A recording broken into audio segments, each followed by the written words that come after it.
This week I'm visiting Simon van der Craat in Leongatha, Victoria. Simon's doing great things on his leased farm to recover from a COVID business loss. We're going to talk about his career in the army, leaving that to start a gym, losing the business during a pandemic, and then using agriculture as a way to build back up. Then we'll do some fencing and explore his farm, focusing on his regenerative practices that he's using to improve the land he's leasing. It was a great experience visiting with Simon. I hope you enjoy it too.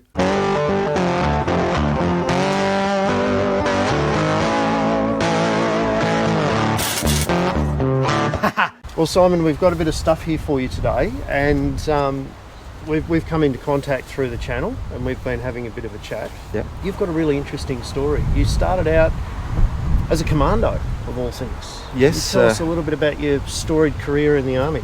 Well, when I was a teenager, I decided to join the reserves as a commando, based out of Williamstown, Melbourne, and I'd signed up in about 1989. I was there for about 5 years. Decided to join the regular army in 95. Changed trades from a commando to a radio operator. Deployed to Bougainville. That was unarmed, and it was just there with the police and the federal police as well. And then Timor? Then, when I came back from that, I got posted as a radio operator up to Townsville, to 103 SIG Squadron. We were on standby and we flew over in 1999. Pack marching up cliffs and down into the jungles. And from there I got posted down to Sydney, and with the signals there I deployed to the Solomon Islands for their little, I'm not sure what that was called, but we were armed at that time. Yeah, right. And then you went to the Middle East as well? You've seen action over in the Middle East? Yeah. Actually, I was posted to Sydney to 176 Air Dispatch Squadron there, a logistics company. I got to keep my parachute allowances, and with them they decided to provide logistics to Iraq and Afghanistan, and I was in charge of the codes and ciphers that we would issue out to helicopters and anyone that needed for communication back to Australia. And you were in sunny Kandahar for a while. That must have been interesting. But it was pretty hot, dusty, and while I was there, just about every week there was a rocket attack. I don't know, the closest was about 800 metres away that a rocket landed. We did that just about every week, I think, having rocket attacks. In 2012, I decided I was getting a bit old to be digging holes and sleeping on the ground, so I decided to get out and came back to Korumburra? Came back to Korumburra, that's right. I've got several relatives here, and my mother used to have several brothers on farms nearby. Yep. As a corporal in the army, I could run physical fitness training, so I opened a bit of a gym. Yeah, the COVID hit, and my gym had to... I lost the gym business because wasn't able to open. So in the meantime, at your gym, this fellow was a calf buyer and was leaving the district. Yes, and he said, if you want some more work, I'll give you my list of farms that I collected from. Yep. And I said that'd be great, because I need a bit more work to fill in, and I started driving my ute with a trailer around. Now you've pivoted now to doing something really interesting. You're leasing this block of land that's been zoned for industrial use in the future. Yep. And you're now running some cattle on that. Yes, during COVID, the government allowed you to take out some money, 10,000, and I decided, well, it's not earning much interest there, so I'll use that to buy some calves and raise some cattle, and it's been fairly successful on adjustment, but I've always been keeping my eyes open for a lease block. Yep. But they're few and far between. But by having a lease block, which you've just secured now, you've taken out the most costly aspect of any rural business, which is the land itself. It is, yep. And you're concentrating on the production side of things, but you've still got an eye to look after the land. So you're using some interesting practices. You're using strip grazing. Yep. You're looking at you're fencing off waterways. You're looking at putting in fences to better utilise the land. That's right. Yep. So I've been following Greg Judy and Joel Salatin and talking about those portable fencing, and I've checked all the boundary fences. So that was the most important thing, to keep the cattle on the block. Yep. And then there's one half of a fence going around a dam, and I've utilised that to put up an electric energizer and run my portable fencing from that fence with the energizer to the boundary fence and strip graze, working my way around the dam, and then I'll be working down along the creek lines. You need to put in a fence down there so that you can strip graze that paddock off the creek line now. Yes. Because Simon's block's leased and he needs to be able to remove the fence in the future, I decided that an all-steel fence for his next project would be ideal. Well, Simon, as you know, I've got some fantastic sponsors on the channel, and I had a chat to Whites and a couple of the other guys, and they were really impressed at the way that you've been able to improvise and change your business plan and adapt through COVID, and you've kept so positive. I think it's a lesson for a lot of people. And the star of the show is over there. That's one of their new end stay gates. It's made in Albury. It's one of the strongest cattle gates on the market. Right. So we're going to hang that off those steel posts as well. That'd be great. It'll come in very handy. So all we've got to do now, put it together. Let's put all this stuff in the ground. Right. We better get started, haven't we? Okay, thanks.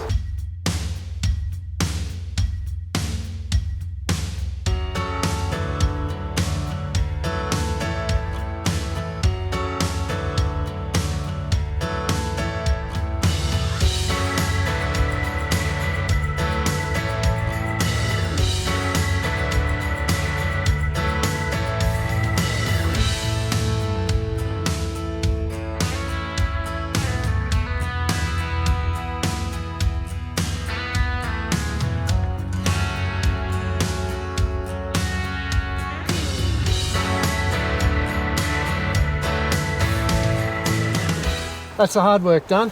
Yep. I think that was, what, about 3.5 minutes per post? Yep. So that's not too bad. I thought these steel posts would be ideal for you, being leased land. Bring a tractor on here, lift them out, and you can take them with you when you go. Yep. There's nothing that you've got to leave in place. We'll run out of ground wire now, get our intermediate posts set out, screw together the braces, and we're done. All right, great. Let's go. Let's get on.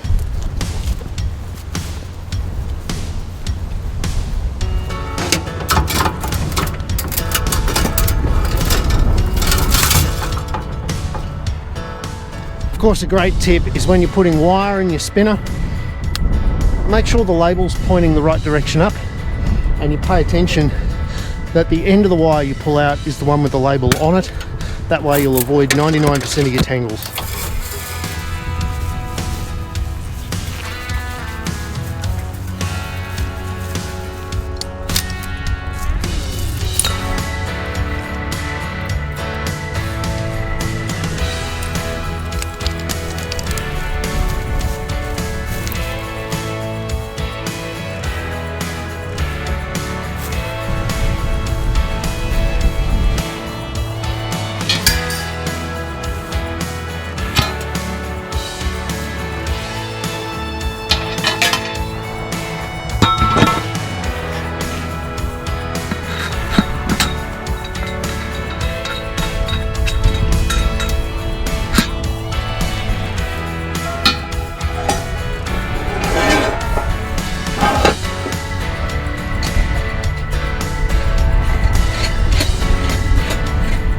Regardless of the end assembly, about 50% of any movement is going to occur in the first 48 hours as it settles.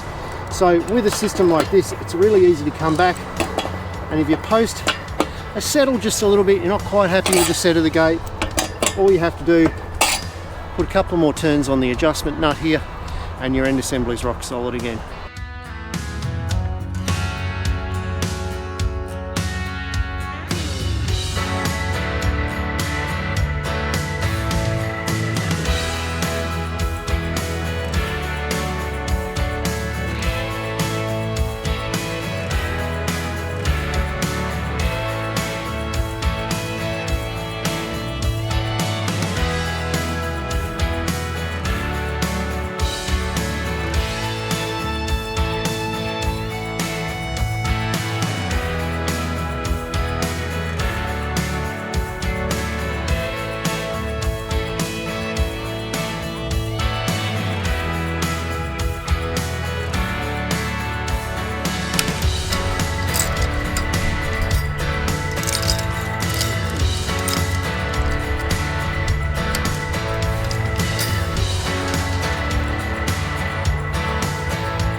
All right, mate. Well, that's the 6 wires all strained up now. We've got our 2 electrics in place. I'm going to leave you to put those clips on later on. Yep. But I thought we could at least get some of these plain wires clipped up to the posts. And Right. I've got a little present for you to help you with that. What's this? Toilet roll holder? Well, yeah, basically. It's a quick twitch. And look, it sounds silly, but it actually makes the job a lot easier and a fair bit of fun. So let's go and use these, put them Alright. to use, Yep. and get the fence all hooked up. Great.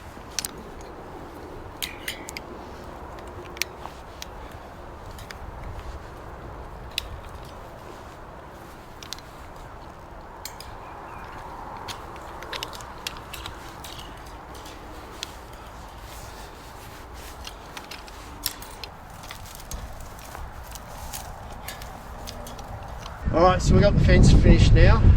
Yep. I reckon we have some fun. What do you reckon? Oh, I'm not into handcuffs.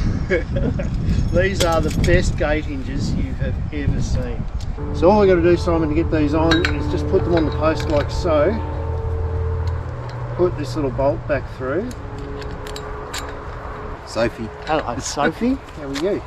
Come here. And then all we have to do, mate, is just tighten up these cam locks, and it locks the gate wherever you want it to be.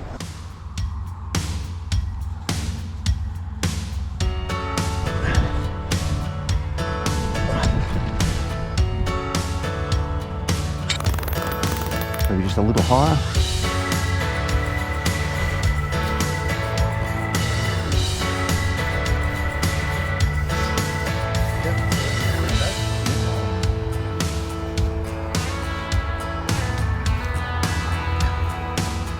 Yep, leave that one.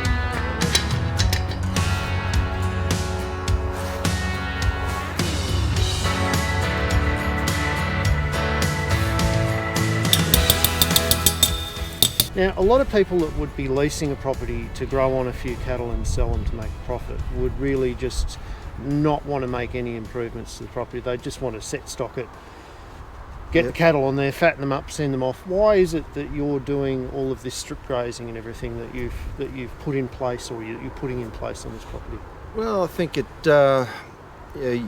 like Joel's the Latin, and that say you're more of a grass farmer than a cattle farmer. And I suppose in the meantime, you're seeing a property start to develop and start to become improved by your presence here. I'm certainly planning on doing that. Yeah. And being a leased property, I want the owner to be keen to keep me on. So with a big thanks to Whites and Fenceline for the great gear, it was time to go off and see Simon's stock, help move his cattle, and have a chat about how he's using multi-species grazing practices to try and improve his land. Down. So you can see it's eaten down, and it's got a few paved marks. The big advantage to strip grazing is the cattle relate you to getting a fresh strip of grass, so they become a lot tamer than they would if you just left them in a paddock for a fortnight without any human contact. These cows, these steers, see me every day or every second day at the latest. You only want to graze for maybe 3 days at the maximum, and then have them move, because after 3 days the grass grows and it's using the energy out of the grass's roots. So we'll have a look at, I'll take down the fence over here and we'll let the cows through.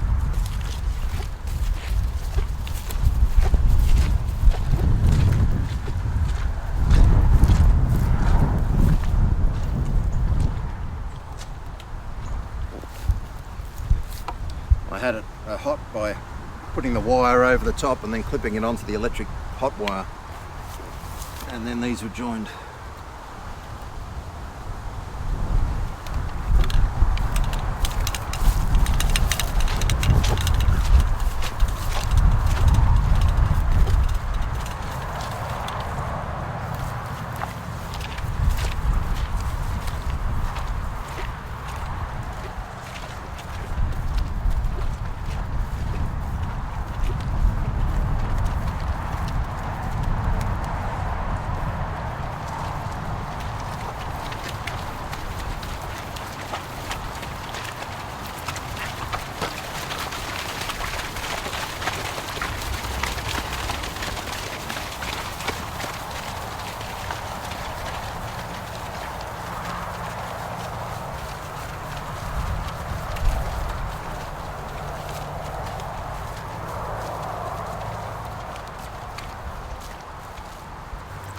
the sheep aren't as well trained, they'll probably make their own way in later.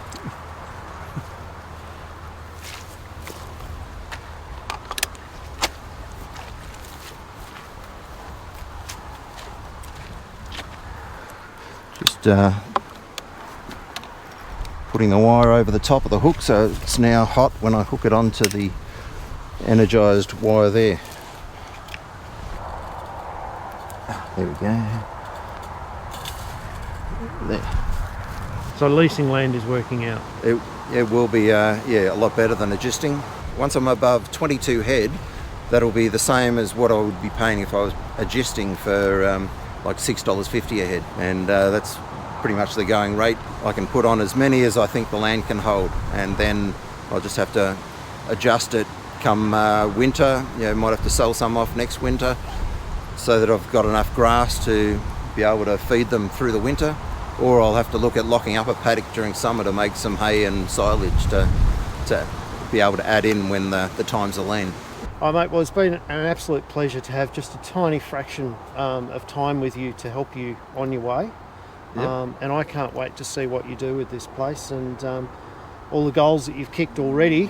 Yep. After losing your business to COVID and all the rest of it, to see you back on your feet and making a go of not only running a property but actually improving a property. It's wonderful. So thank you for your time today. No, thanks for coming. Thanks for the hand. Thanks for your supporters with the fencing. Look, we couldn't do this without the sponsors, and we've made mention of their product, but there's a good reason for that.